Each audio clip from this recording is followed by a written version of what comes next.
Welcome, beautiful people, and thank you for joining us on Till the Wheels Fall Off, a podcast by two folk couple. I'm Matt. And I'm Paige. And we're here to inspire others, to bring you guys into our lives and tell you a little bit about our journey.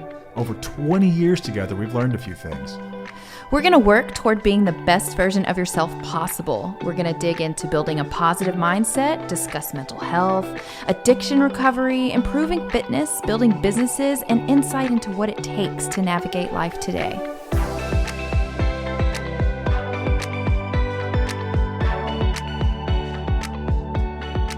Welcome back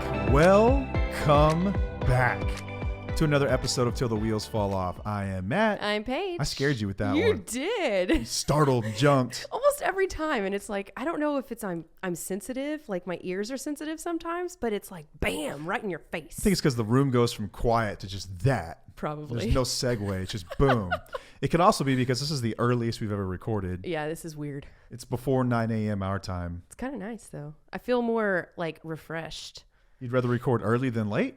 Yes, I'm tired at night. You know me? This is true. Usually I start losing you by about Like 20-minute mark. I look over there. It's just like, you're gone. Yeah, and it's really hard for me to like collect myself. I just want to go to bed like, oh.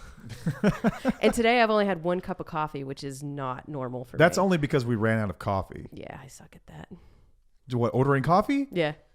Keeping it like in line. I should have it in stock before we run out. I think that's a failure on both our parts because we're both addicted to coffee. Mm-hmm. And if neither of us can maintain our habit, that's a bad thing. That's just addict fail. Honestly, I think I only need one cup. Technically, you don't need any. Okay. I can only handle one cup. Okay, yeah. I like to do salt water in the mornings. That actually works better than coffee. Yeah, but the stuff you have breaks our fast. I don't like that. It does? Yeah, it has stevia. Stevia leaf in it. That's Yeah. right. Yeah, it's all right. I know you don't care. It's all good. But it's a thing for me. I wouldn't even worry about it. Okay. Anyway. Yeah, this last week's been kind of wild. We've been just focusing really. What are you doing?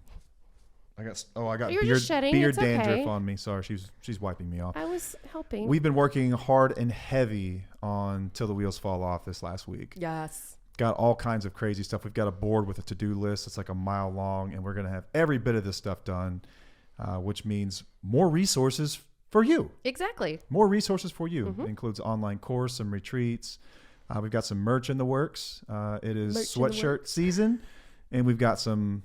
We took delivery of like 20 samples we've got to go through, and Mm-hmm.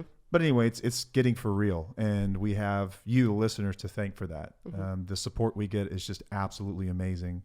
And since we are on the topic of gratitude for just a moment with Thanksgiving holiday upon us, I just want to say that I'm thankful for everyone that listens, the DMs, the messages we get, the kind words.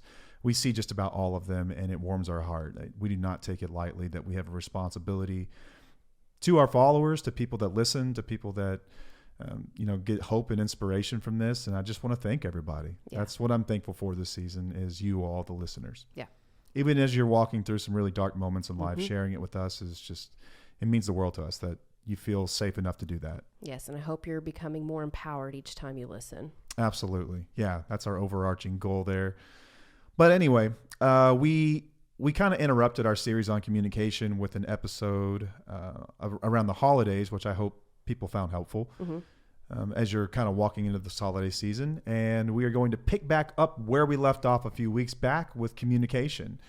This series on communication has been, I guess, sort of like a 30,000 foot view, like a transition as we go from like communicating with someone who's still actively using to that early recovery stage, which is full of potholes and all kinds of things you can trip over. And then sort of what we get to this isn't just unique to relationships in later stages of recovery. I think this is just healthy communication in general. Right.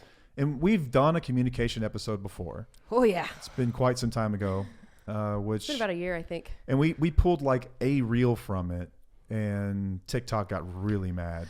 Well, we had a lot of listeners that were triggered by it as well. I received some messages from it who were like, ooh, you made me look at something that I didn't want to look at. And I think that the wording I used was a little triggering. So we're going to clarify some things today. Okay. I think even though our intent was good, obviously it came off wrong. Mm-hmm. And we are big on actions rather than intent. So apologies for that. We'll try to hit the point better this time around. And maybe in a year we will shift this one too. Or we could get roasted for this one as well. Our communication skills do change throughout our relationship. Yeah, they do. Absolutely. As we grow and mature and learn still more, yeah, it will always evolve. Yes, so we are not perfect. Heck no. No. Don't ever get that impression. No, we're not perfect. We actually have a video or a clip from our first recording. Oh, it was our awful. First podcast. Yelling at where each other. We were cussing, yelling, saying really ugly things to each other. And it was like a real life fight that we put out into the world to let you know that we do struggle with communication sometimes as well. Yeah, we had some apologies to make. I had some apologies to make after that one. Well, me too. Sure. But that's the thing. Like, we learn and we grow from it. And I think this past year, we've really learned a lot in how to communicate with each other better. Absolutely, we have. Okay, so Paige, you're gonna basically run this. Sure. And I get to sort of sit back and enjoy and listen to your lovely voice and chime in. Okay. Well, it might go all over the place, but we have some good tips for you. We've got an outline here you can stick with. It's totally different than your outlines though, because I am all over the place. Oh, really? Did you go through it and did it make sense? No, I didn't feel like at any point it was all over the place. Dang, I just think I'm really critical of myself. There's probably some truth to that. Yeah. Okay. Well, first I just want to ask, like, what is communication? Making noises back and forth and grunts and nonverbal cues and things like that. Yes, it's just the process of exchanging, expressing, or conveying information and ideas through writing, speaking, and gesturing. Mm-hmm. That sums it up. I mean, I think that we think way too hard about communication, and that's why I put the definition in there. You think we think too hard about it or not enough? Maybe not enough. Or maybe it's just changed so much over the years that no one can communicate healthy anymore. I don't want to derail us so early on, but I think that technology has drastically changed the way that we communicate. Ooh, yeah. And that plays a huge role in the way that communication has changed over even our lifetimes. We're going to have an episode on that. We can't get into that right now. That's sort a of whole strange episode. Because we were, I think, the last generation of kids that grew up with and without the internet, where for a big part of our childhood we didn't have technology. Yeah. And then it sort of came into vogue, and I don't know, we were probably in our teens. Like I don't remember sending a text message until after high school. No, yeah, that's true. We didn't have smartphones until after high school. But today, a younger generation even, and some of our listeners communicate in a totally different fashion than we ever did. Yes. So I think there's just so many more avenues to communicate, and each one has its own set of like do's and don'ts, and it's gotten complicated, I would say. Yeah, yeah. Well, we're going to have an episode on that. So that'll be fun. Thanks for derailing us. Okay, sorry. No, it's the same. So sometimes we forget that what it is, and we think that our partner should be able to read our minds. Do you feel that? Do you feel like you should be able to read my mind sometimes? Yeah. Okay. I'm just going to put it out there. You know how men always say, like, we can't read your minds. We're not supposed to read your minds. Mm-hmm. That's true sometimes, but I think in general, when you've been in a long-term relationship, you can read people pretty well, but it's really convenient to say, I can't read your mind right now. Mm-hmm. And full disclosure, I have used that when I definitely knew what you wanted, but I didn't. Don't look at me like that. But I just said, I can't read your mind. Like, your body language is like this. This is wild. Don't hit me. I'm not going to hit you. But yeah. I think a lot of guys have used that trick before. It was like, I can't read your mind, but I totally could have assumed what you needed in that moment, but I just didn't do it because I didn't feel like it. But there have also been other times where I truly couldn't read your mind. And I'm like, what do you expect from me? So it's been used as a convenient excuse. It's also been used as a valid excuse before. Can't believe you just admitted that on every guy right now is like podcast. Slamming the dashboard. Yeah, they are. Like, you idiot, you don't tell them that. Thanks for that. But it's true. It's true. I mean, okay, listen, like think about it. Your dog can't communicate verbally. Well, some can. I know some dogs that will, like, remember our old dog? Boomer used to. He's like, that dog would like chomp at you and that basically meant talk. I need to go outside. But body language, nonverbal cues, time of the day, like, you know what your animal needs and it can't talk. You could argue I can read its mind. Yeah. You know? So, yeah. Okay. Like, yeah, we're smart enough to assume what people need at certain times, but not all the time. I need to change this entire episode. Did I just blow the whole thing up? Yeah, you did. we can be real about this. Just move forward. Well, thank you for admitting that you do Pulling that. back the curtain on men for just a moment. Thank you for that accountability. So whenever we communicate, typically, like, we don't listen to the other person's perspective. We just want to win, right? It's wrapped up in ego. Yeah, there's a ton of ego that's wrapped up in it. Yeah. And whenever you want to have healthy communication, you have to have trust and mutual respect. It boils down to that. I agree with that 100%. That has to be the underlying foundation. Yeah. So, I mean, it's about listening and finding solutions based on logic and, reasoning with not much emotion in it. Like, you can have emotion in it, but whenever you are reasoning with somebody who you trust, it's so much easier to communicate. Yeah, absolutely. So when we have something to get off our chest or need to communicate our needs, it's so much healthier than it used to be. We actually actively listen to each other, intentional on what we're saying, what we're listening to. We stick to one topic at a time, and we pick our battles. You think we do all those things pretty well? I do. Okay. I guess I'm a perfectionist. I look at it. I'm like, I could do better at probably all the above. But I'm a much better listener than I used to be, for sure. Okay. That's probably your downfall, is actively listening. Like, you're just listening because you get very distracted. I have ADHD, and it's not an excuse, but my brain goes all over the place. It's hard to keep it focused. I have to, sometimes I'll be staring at you. I'm like, don't look at anything else. Just listen. It takes a lot of intention. The thing that I have to work on mostly in our relationship with communication is not being defensive. I do get defensive pretty quickly. So that's something that I've been intentional about on trying to correct. Yeah. Yeah, you do get defensive pretty quick. Yeah. You agree? Yeah. Is it weird that I'm owning something right now? I was trying to bait you into getting defensive just now, and you didn't take it. Growth. Right on. Okay, so we're going to dig deep into this in just a second, but I wanted to talk about how stress can make communication way more difficult. Yeah. Because I have to say, within the past week, when we have been stressed, we've been a little stressed. We've had a little extra stress on our plate. Our communication kind of goes back to what it used to be. It breaks down a bit. It does. So we revert to our old ways with the defending, the reacting, the justifying, the blaming, the raising of our voices. But each time we become aware of what we're doing and we make an effort to change it the next time. Yes. So it's like this, obviously, like anything in life that has to grow. Your communication skills go up and down. Yeah, I think that the expectation should never be perfection. Yeah. But we trust each other. So when this stuff happens, we don't take what the other's saying personally, because we know it's an issue within them and that just needs to be processed. But we also hold ourselves accountable when they are addressing something that we did that affected them. You own it, apologize, and promise to do better going forward. So let's say you need to be held accountable for when it happens again. Say something along the lines of, if I communicate in a way that hurts your feelings, do you mind pausing for a moment and telling me so I can be aware? Oh, this happens in just general, not even just in basic communication, but quick personal story. I've got this terrible habit of I just move too quickly through life. If we're in public and let's say that we leave our seats from an event and go to the restroom, I will walk in front of you 20 to 30 steps, as fast as I can. Cause we're going to the restroom. I want to get that done as fast as possible, then get back to where I'm going. I have a really hard time, not all the time, but most of the time, I would say, just being present. Mm-hmm.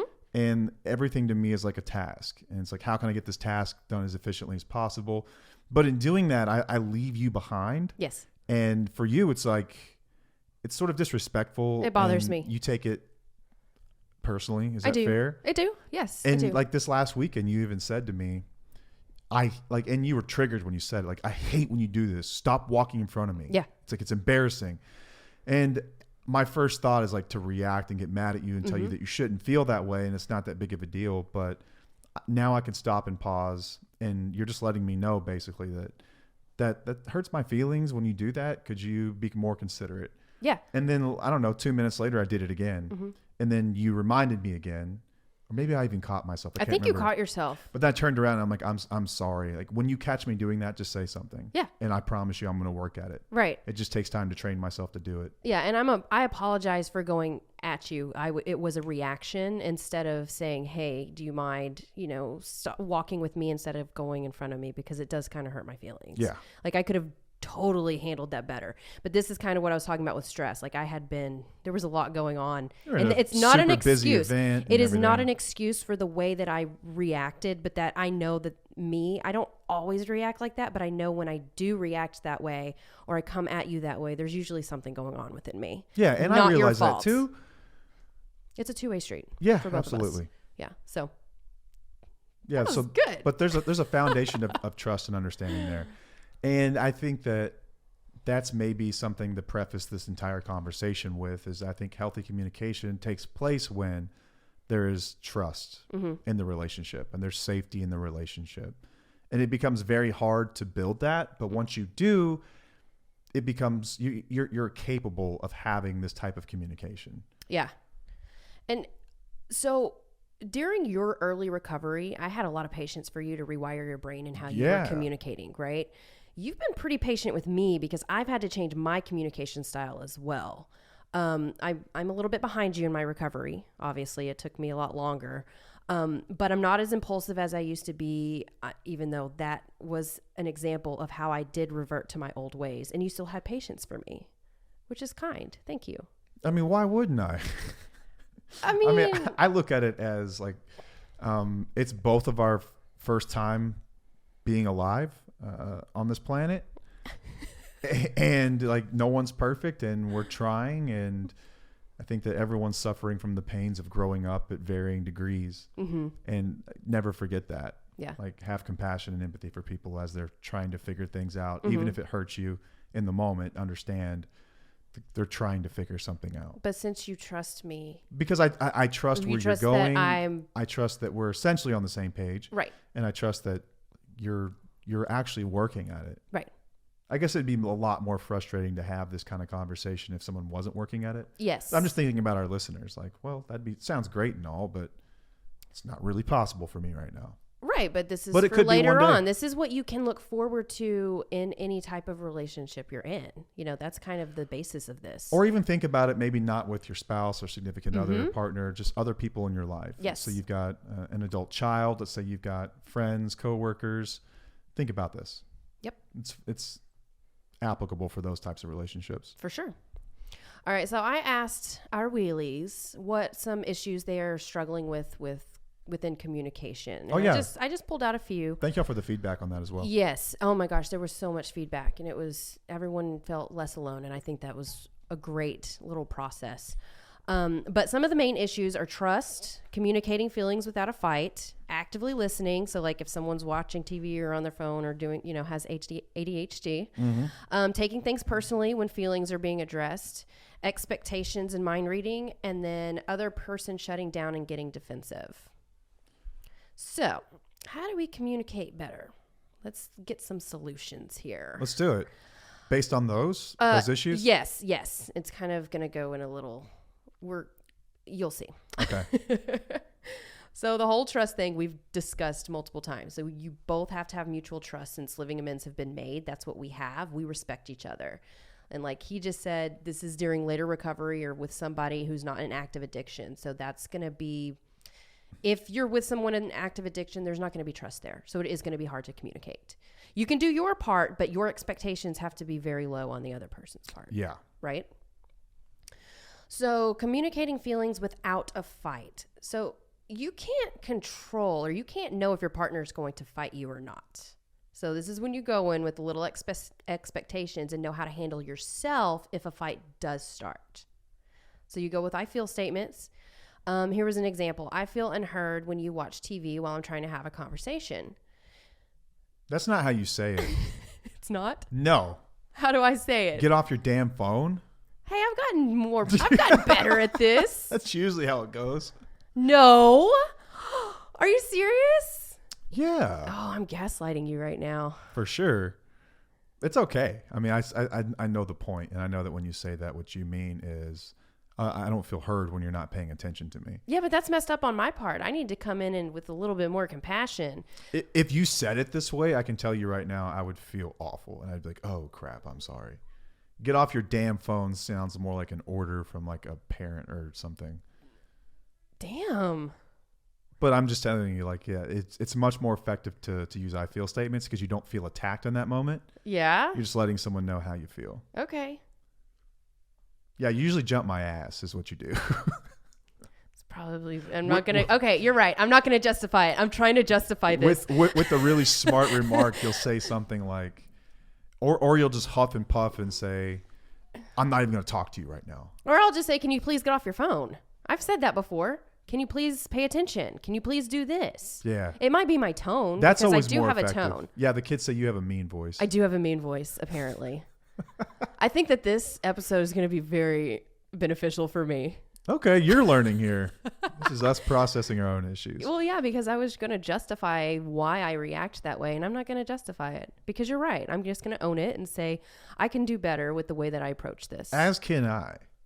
I should. Tit for tat. Here we go. No, but I'm terrible at limiting distractions. Knowing what I know about myself and how my brain works, I shouldn't have distractions around me. Like when I have to do intensive work, I put my phone in a different room. Yes, that's a new thing, but yeah. But also recently I was trying to have an important conversation with you and you just like changed the subject pretty quickly and it irritates me so much. My brain just went somewhere else. Oh my else gosh, in the it irritates sorry. me because I'm like, I'm really trying to have a conversation with you and you made me feel unheard and felt disregarded when is that a word? That sounded weird. Disregarded? Yeah. Yeah. Sounded weird. That's the story of my life. Anyway, and you started talking about something completely opposite. I'm like, okay, do my feelings not matter right now? Like this doesn't feel good. It sucks. And these types of conversations are possible. I just want to say, I know this sounds weird. And it's like, who actually talks this way? Yeah. Oh, we do. Yeah. We do. And we learned this in therapy, in marriage counseling. This is what it looks like. Mm-hmm. Using I feel statements, just being out there with things rather than just letting it slide and ignoring it and then hoping it's going to get better or having the expectation it's going to be different. And then that creates a resentment and then it just snowballs.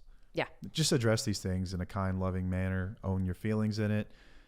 Let someone know how it makes you feel when they do X, Y, Z, and you start to get somewhere. Yes. Now, but if the person still becomes defensive and, ugly about it or something, then step away and address it at another time. You might need to go to a therapist and talk to them about that. Counseling's great. It really is. It really is. Like it's wonderful. Yeah. I think we say that like every episode. I hope people recognize that it's really beneficial. I mean, seriously. Okay, so the next one is kind of sensitive because it's what we discussed in the last communication Expectations episode. and mind reading. Yeah, so this is going to... In our last episode about communication, we made comments about how you can ask your partner to help you around the house. And I think that we need to use the term, pull their weight instead of help, because it's not like you're helping me do household things around the house. It's you live here too. It's your part to do your part in the home, right? It's your responsibility. Taking my share of the work and responsibility for keeping up with the home. Yeah. So when your partner doesn't do what we think they should be doing automatically, we're expecting them to be mind readers, which is a cognitive distortion. We take it personally, and then we get angry when they don't do what we think they should be doing. So in a perfect world, we marry someone who knows how to take care of themselves and pull their weight in the home. But this isn't a perfect world, and our society is in the middle of shifting roles to be more equal. Yeah. Men are primarily bad at this, I would say. I think that this is echoed with just about every man I know. I think of my friend group and everything else. Like maybe some are better than others, but for the most part, this is something they struggle with. Yeah.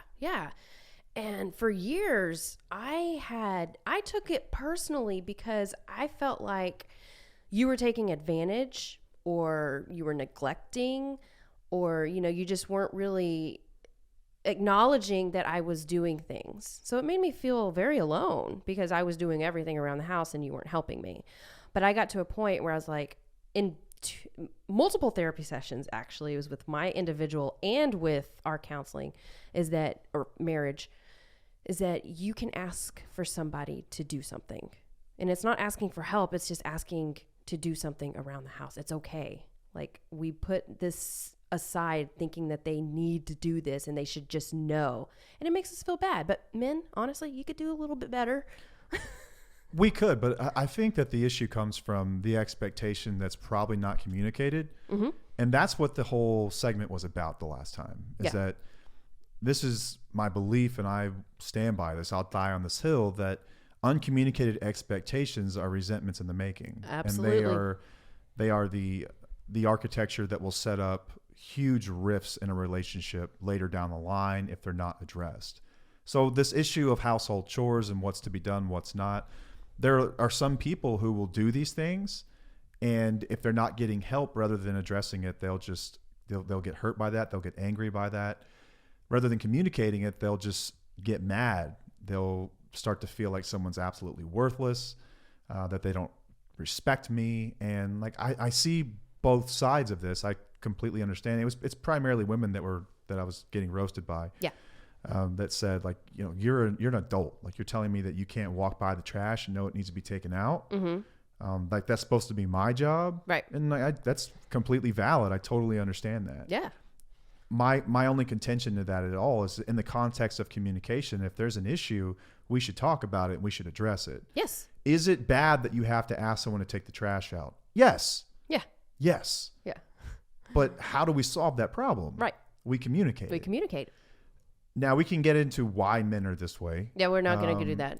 I think just on a small tangent, I think that the way that boys are raised by their mothers. Yes. Think back a generation or two.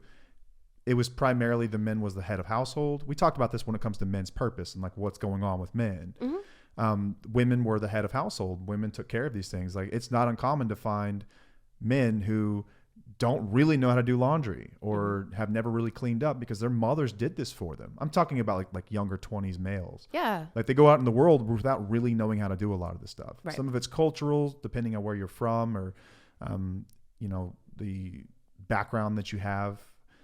But it's, in a lot of cases, I think that women think that they're getting in relationships with like these finished products when it's not the case. Like, you're basically getting like this in a perfect world, like this teenager or this like young boy when it comes to domestic household duties and whatnot. Yeah. And I think that the communication is it's what's going to solve this. Well, yeah. But there are so many other people that are so resentful, so angry about this that they're basically just saying, I shouldn't have to ask. Right. And you're right, you shouldn't. But what if you did? Try it. It made my life so much easier. When you brought it up, what happened? You helped me. And then I was first I was embarrassed by it and I was like, oh crap. Me. Like, holy, absolutely. No, you're right. Well, I say that because I was a stay-at-home mom, so this was really hard for me to navigate. That was our situation. Was our thing. Is that I worked, Mm-hmm. you stayed at home, took care of the kids, and it's not, we didn't really sit down and go, the piece of paper and it's like, okay, this is what I'm supposed to do and this is what you're supposed to do. Right, and there's nothing wrong with doing that. Well, I think it could be even helpful to understand, like, this is what I would need help with. Here's what I will take care of. Here's what you will take care of. Yeah. I think in the 1950s sort of way we looked at this when we first started this arrangement was that domestic duties you'd handle, running the kids around and everything else, and I would handle everything outside of that, finances and all that good stuff. Right. And I would mow the yard. Like, that was my thing. Yeah. You did yard stuff. I would mow the yard and everything, but we never really discussed. There would be certain times where I'm going to need help one way or the other. Right. And I did the same thing where I would take on, like, there was a lot of stuff when it came to setting up accounts for, I don't know, like phone bills or cable or whatever else. Like, technically that's in my arena. Right. But I think you helped with that stuff. Yeah, absolutely. But it was a matter of me asking for help. Yes. When I think a lot of the time it's not getting communicated the other way around. And you're right, you shouldn't have to ask, but if you want, the whole point of that episode, and I think communication in general, I still believe in this, is that it's an excellent way to get what you need out of a relationship, is just communicate what you need. Yes. This is what I need. Yeah. Here's why.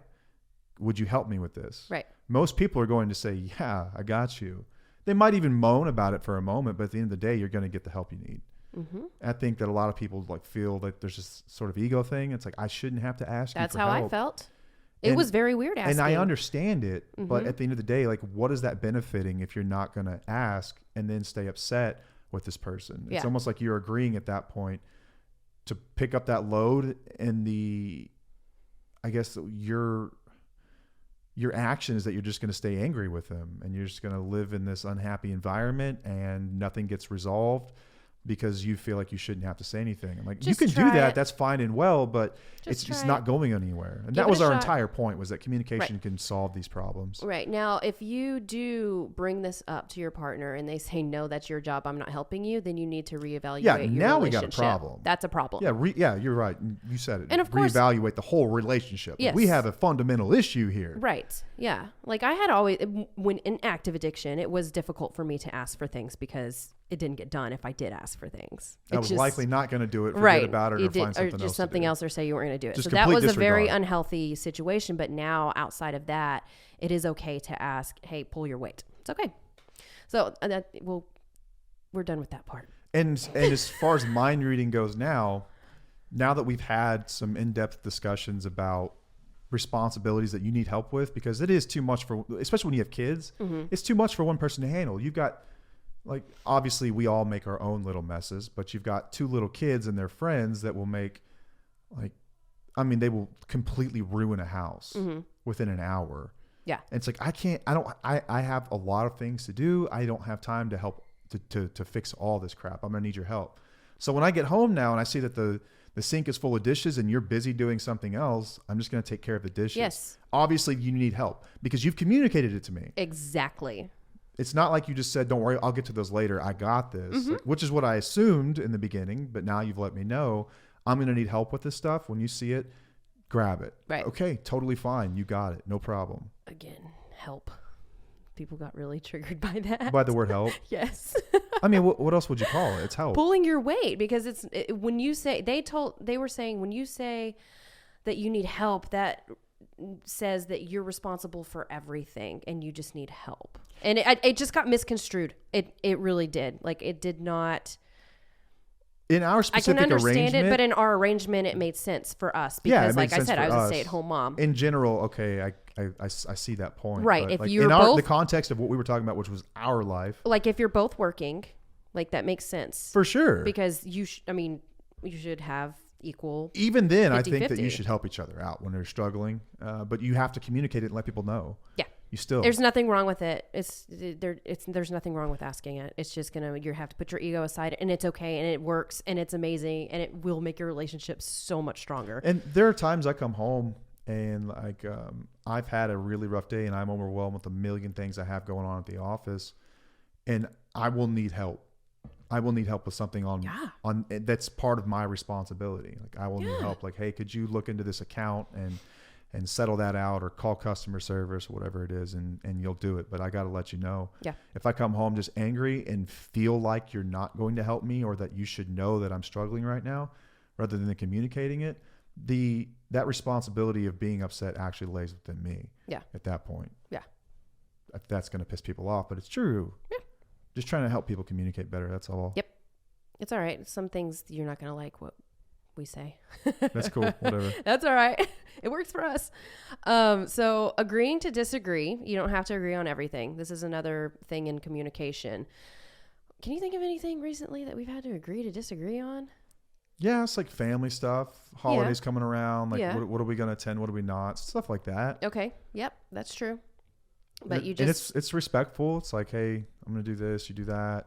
Yep. We all good. High five. Okay. all right, move on. Yeah.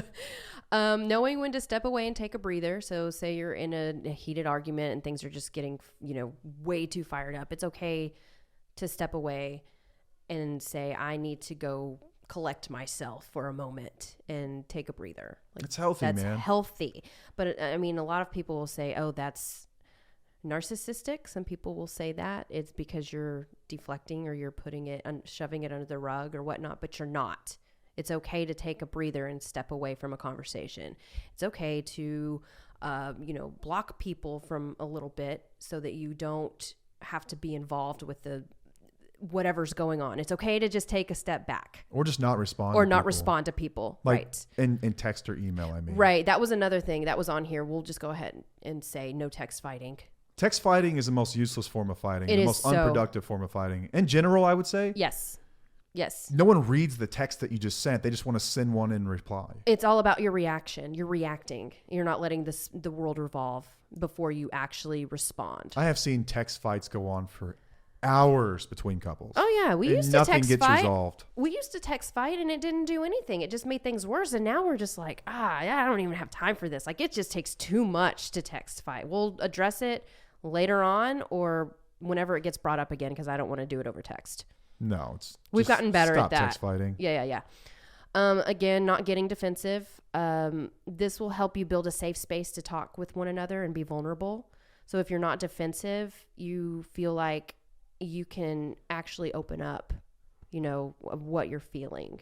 So if I were to tell you something about how I'm feeling and you get really defensive about it, it's going to make me not want to tell you things in the future because I don't feel safe. That makes sense. Yeah. And that's me. I get defensive. I still tell you things though. Yeah, you do. Because You don't take it personally. No, that's a you thing. It is a me thing. And I know that. It but is a me thing. I just kind of let you feel it and then we'll get to the end of it. And Yep. it's okay. Like, I mean, I guess I learned this in management is that people aren't going to always like what you say. Yeah. And you're able to not take it personally. That's important. I almost fell. Validation comes from both sides. You have to validate both parties, like each other. It's not just I'm telling you how I feel, so you need to validate me. You have to validate the other person as well. And that just means, I understand what you're going through, even if you don't agree. Validation, in my opinion, is the cause of and solution to most of the relationship problems that I see. 100%.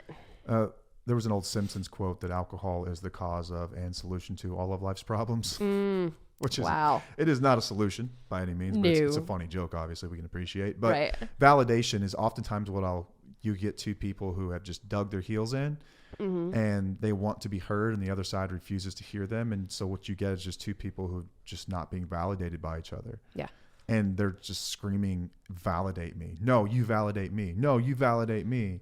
And then it's like never stops. never it's just stop. circular like that. It just goes and That's goes that and toxic goes and cycle. goes. Yeah. Yeah, I see that a lot. Yep. All right. Compromising. That goes along a lot. Ugh. A relationship is just a Agreeing series to of disagree. relationships are just a series of compromises. Marriage is just a series of compromises.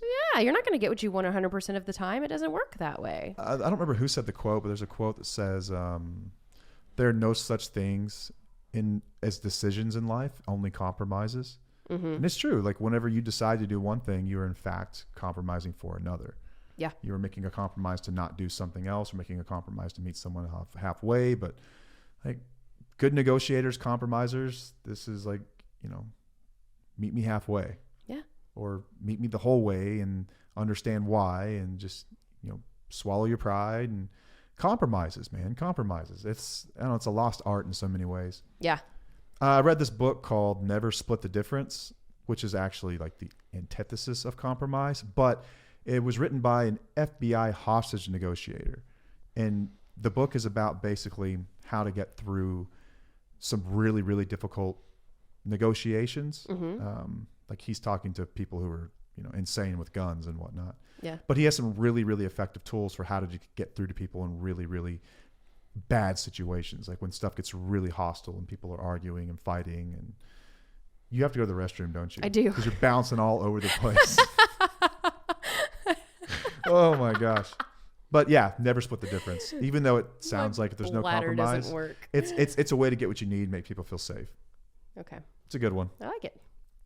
Okay, so what do our arguments look like? I kind of wanted to give an example of a recent situation that happened. So you had when you have a stressful situation and you bring it to my attention, I might throw out solutions, and you calmly stop me and you say, I don't want solutions right now. I just want to talk about how I'm feeling. And when you bring that to my attention, I pause and I say, I'm sorry. I'm here for you. I'll listen. I don't get defensive or try to justify why I was providing solutions. I let it go and I let you talk. Do you remember when that happened recently? Yeah. And it was actually over text messages. No, it wasn't. The one I remember was over the phone. Oh, But Oh, you're right. it did happen over text too. Okay. You do this thing where you have no patience for me when I'm struggling, and you're just like, you stupid MFer, fix it this way. I'm tired of listening to you complain about this thing. Okay. Here's how you fix it. I don't say it that way. That's how it feels. Good grief. That's how it feels. Okay, but that's not that. This is what I was saying, that validation goes both ways, because this is definitely my part. Like, you used to do this to me, and then I do it to you. Like, we're both at fault here. Look at us go. I know, growth, baby. But I did. I was proud of myself when I'm just like, okay, I'm going to take a moment. He's right. And I'm just going to let him vent. And that's what happened. And it was great. Yeah. And it's just stuff like that will come up. It's not that big of a deal. What really matters is how you acknowledge it, move forward, make that right. Yeah. Yeah. And like another situation is I was recently, again, stressed. So my communication skills have kind of gone out the window.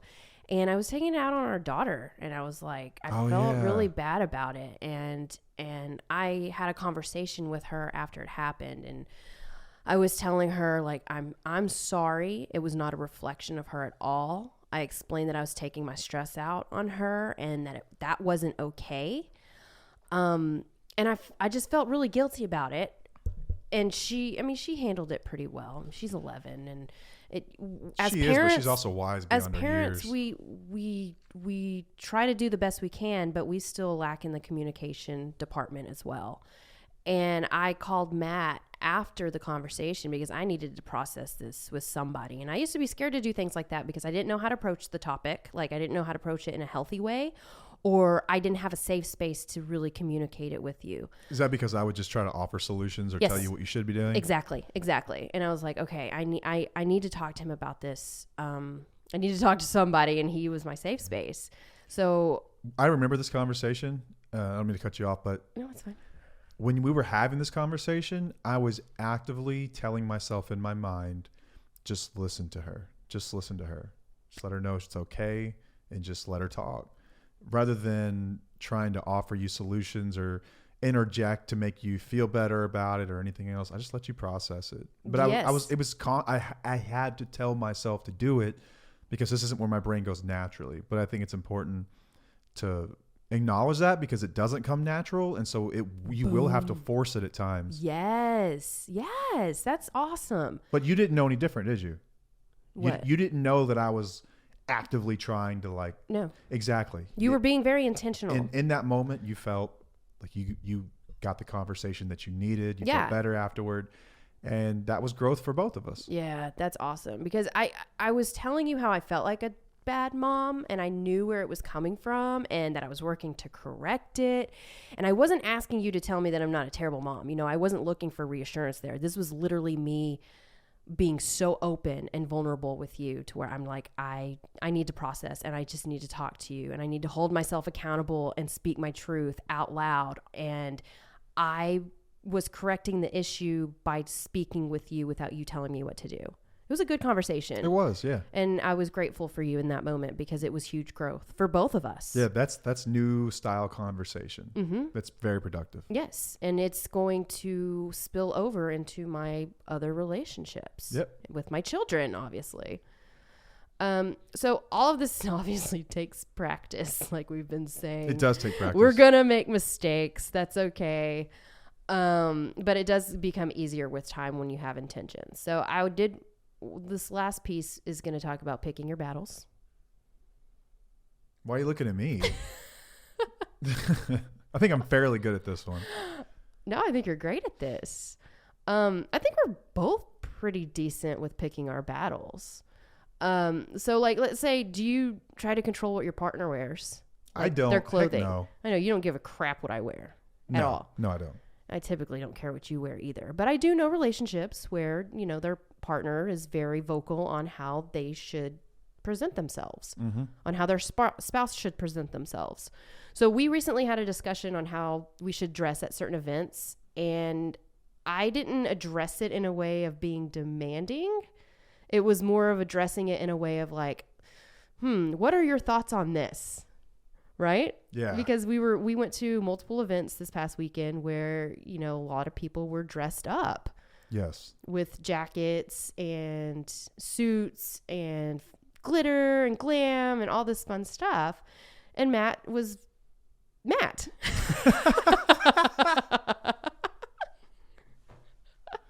That's a good way to put it. Yeah. Man, I don't know if I'm just anti-establishment in general, but I think when I'm told to do something for the sake of just being told to do it and I can't see an actual purpose for it, I always question it. Mm-hmm. I think it just goes back to the way I am. I don't know why I'm like this. I just am. It's very Dell-like, actually. I just question it. I'm like, okay, is it necessary that we all do this? Because, I don't know, is there a dignitary there? Is like the king going to be there? Or is it just because people want to feel like they're dressed up on a night out and it feels special because everyone's dressed up? Right. And if so, like, do I have to participate? Does it really matter if I'm not wearing a collar? Like, is it that big of a deal? I wasn't trying to wear flip-flops and beer shorts. Right. No, you look anyway, nice. You always look good no matter what you wear. Anyway, you brought it up to me and you let me say my piece, which is basically me just complaining and moaning about how the idea of dressing up is silly, which I will do, don't get me wrong, but generally it's when I'm directly involved in something. Like I've officiated weddings. I'm absolutely going to ask the bride, what would you like me to wear? Right. They tell me to get a green suit. I'll go get a green suit. Right. It's their wedding. I'm happy to do that. Yeah. If I'm in a crowd of 1,000 people, does it really matter how I'm dressed? If I'm essentially dressed how everyone else is dressed, do I have to wear a collar? Why do we have to wear collars? What's a collar anyway? Who invented that? Okay, here we go. Why do we have to wear this little silly Matt. flap on our neck to say that we're dressed up nicely? And I just can't wear a tight shirt with some slacks. And that's I don't know. It's very arbitrary to me. This is the stupid crap that goes through my head though.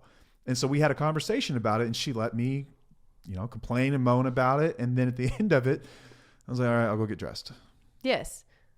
But this is one of those agreeing to disagree type things. It was too. absolutely agree to disagree. Because I can understand why certain events, ask you to dress a certain way. I can understand that from a respectful point of view, but this is just where we meet in the middle and we compromise and we just do our thing. But I'm not demanding on what you should be doing. We just have a nice conversation about it or debate and we move on. But I do think there are some couples out there where maybe the partner is very like, you need to be dressing this way. And that's end of story. Is it worth it? I don't know. Pick your battles. Maybe, maybe not. You're very difficult to argue with. And actually one of our good friend couples, we've discussed this before because he can't argue with his wife for the same reasons. Like they just, y'all are, you know who I'm talking about? No. Like our besties. No. Oh, dang it. Okay. Well, he can't argue with his wife because she will come at him tell him that he is wrong constantly all the time. And that's how I felt with you. I can't argue with you. There's no arguing with you. You're right.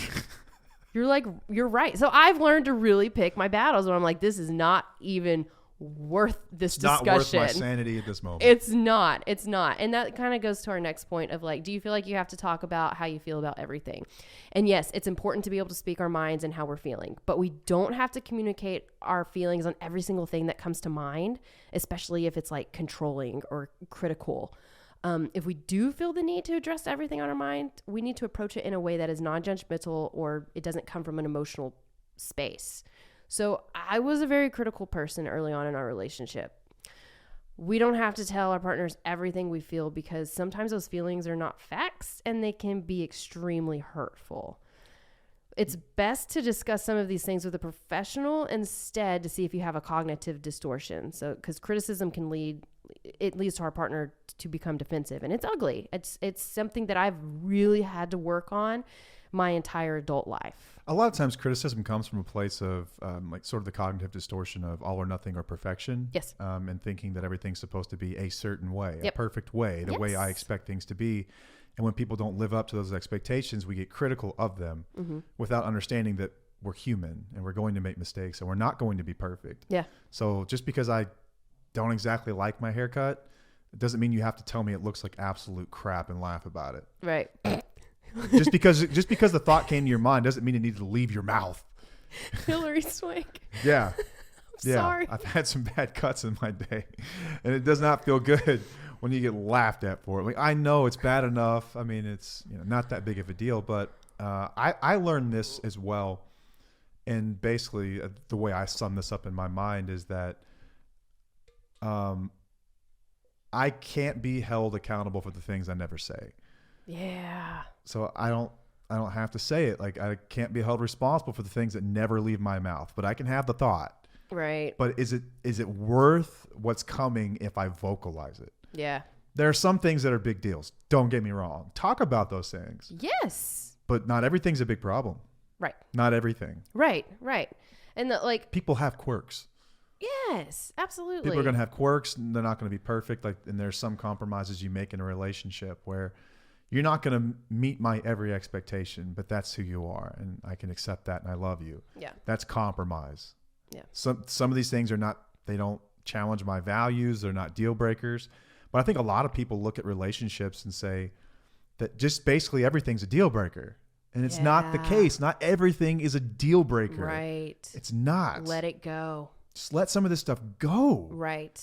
A lot of the stuff we usually talk about here, those are deal breakers. Deal breakers. Absolutely. This is important things that are like really going to affect your mental well-being. Things that are not deal breakers is the way that you keep your car, which looks like people live in. And every time I get in there, it's like smells funny and it's packed full of trash. And I'm like, I can say it a million times, but you're probably never going to change.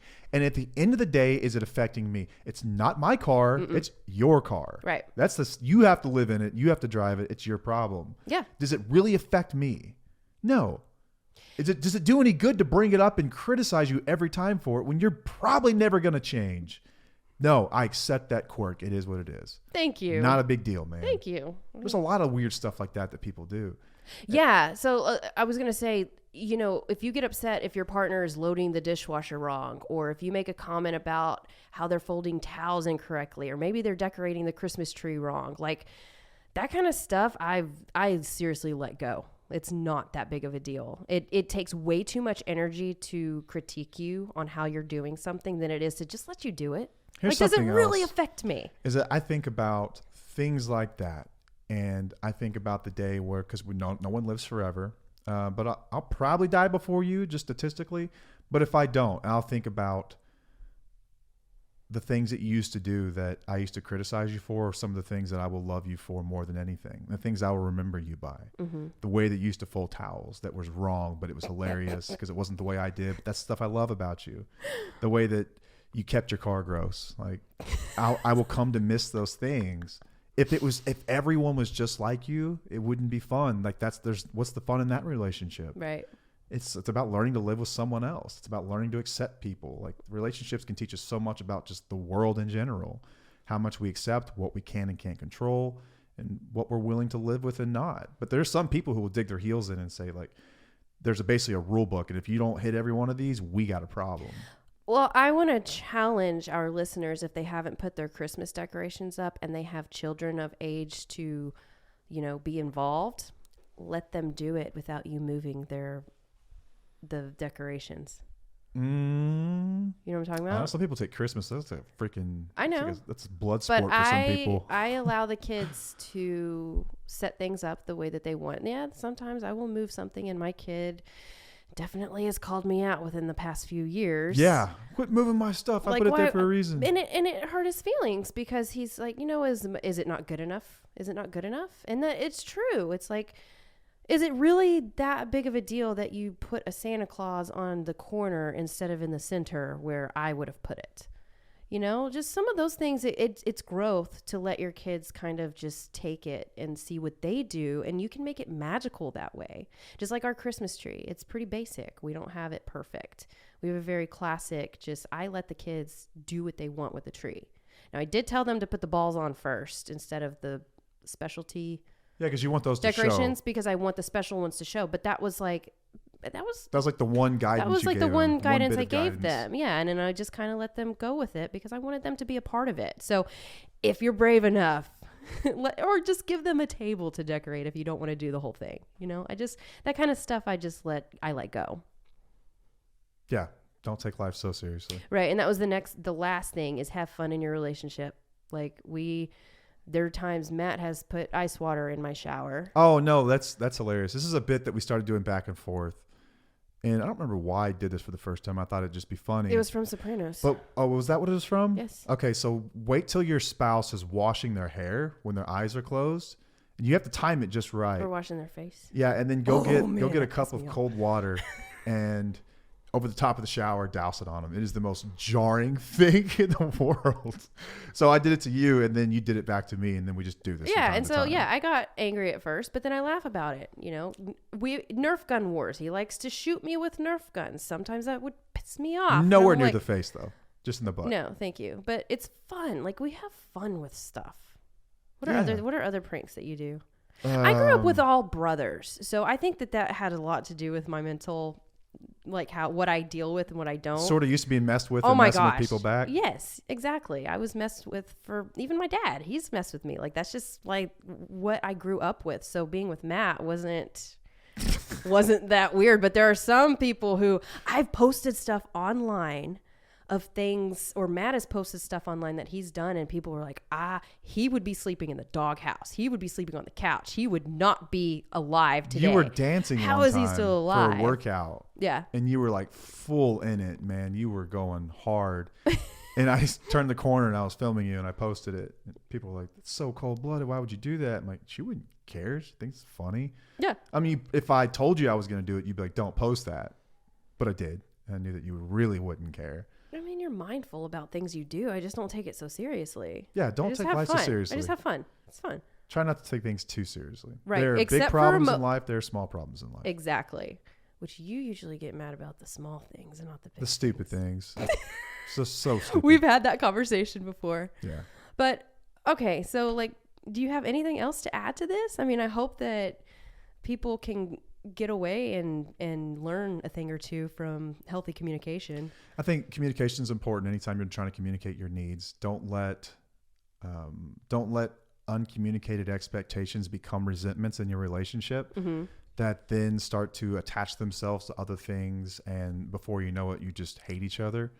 Talk about this stuff. If you have just difficulty talking about it and this episode is not detailed enough or not specific enough, I strongly encourage marriage counseling. Like, marriage counseling you don't show up there because your marriage is failing. I think you show up there when you want it to be better. Yep. And it's maintenance. Like, you change your oil in a car, right? Well, why don't you go to marriage counseling? Yep. It's just maintenance. It's maintenance and healthy communication, because the older we get, oftentimes the more we get stuck in our ways and the more our ideas become cemented, where they're harder to change, not as malleable. And counseling is a great way to just have open communication about this stuff before it becomes a major issue. Now, if it is a major issue, it's also a great place to work through that stuff. I would just encourage people to take it seriously. Like, if you've got serious resentments about some things and it feels like there's no moving past it, we've like written things like Drop the Rope, which is essentially counseling in a nutshell, but it's helpful to go get a third party to talk you through this stuff. Someone who's trained in allowing that type of communication to flow and teaching you how to do it. Yeah. It's crucial, man. Like, if you're in a marriage with somebody, and there are some things that we talked about that are deal breakers. These things are against my values. I don't appreciate cheating, lying, stealing, alcoholism, emotional, psychological abuse, physical abuse. Like, those are deal breakers. Yeah. The way that someone loads the dishwasher is not. Right. But if that becomes such a big issue, like, there are larger problems at play here. Yeah. So many other issues. If that's something that you cannot let go. And I think that's just a sign of, it's like tip of the iceberg. Like, there are bigger problems in this relationship. Yeah, for sure. Holding on too tight, just holding on way too tight. Yep. I think that if we've got anything going for us at all, it's that we don't hold on super tight to things like that. Yeah. There are big problems. There are small problems. We can move past some of this other stuff. But oftentimes we're talking about big issues on this podcast.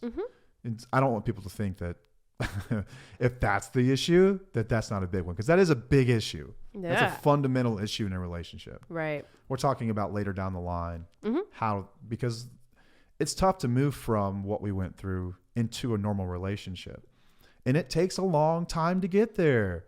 It doesn't happen overnight. Yes. Like, we had to learn how to communicate again. It's like you're in a relationship with a new person, and I had to learn a ton in a short period of time. And you have to be patient with each other. Right. Don't forget that we are all struggling with the pains of adulting and growing up. Yeah. Everyone, no matter what your age is, Everyone struggles with it. Yeah. Have patience for each other.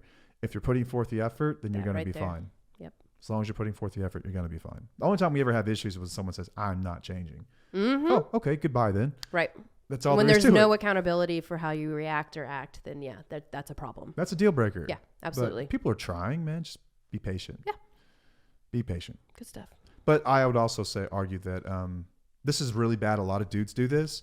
I'm trying to get better. Like Yoda said, do or do not. There is no try. Oh, you said that to me the other day. It made me mad. That's true though, man. Like It is true. And then I said it to a kid. it's like I'm trying to eat better right now. No, you either eat better or you don't eat better. There's no trying to eat better. Yeah. You do it or you don't. Right. Like you got to shift your mindset. having the intention of eating lettuce and eating candy instead is not the same as eating healthy. Yeah. It's not. But when someone is actively trying, like me, like trying to listen to you instead of interjecting or not or like paying attention, there will be times where I slip. Mm-hmm. But most of the time I'm getting it right. I'm trying. Yeah. That's what trying looks like to me. Yeah. Trying is not just thinking about doing better and then doing nothing different. Right. It's intentional. Yeah, intentions versus actions. Go back and check that one out if you haven't. It's a good one. Okay, I think that's all we got, right? Yes. All right, now we get to edit and put this out within less than 24 hours. Yay. This will be fun. Yep. All right, well, thank you guys for joining us. Until next time, I am Matt. I'm Paige. And we'll see you. Bye.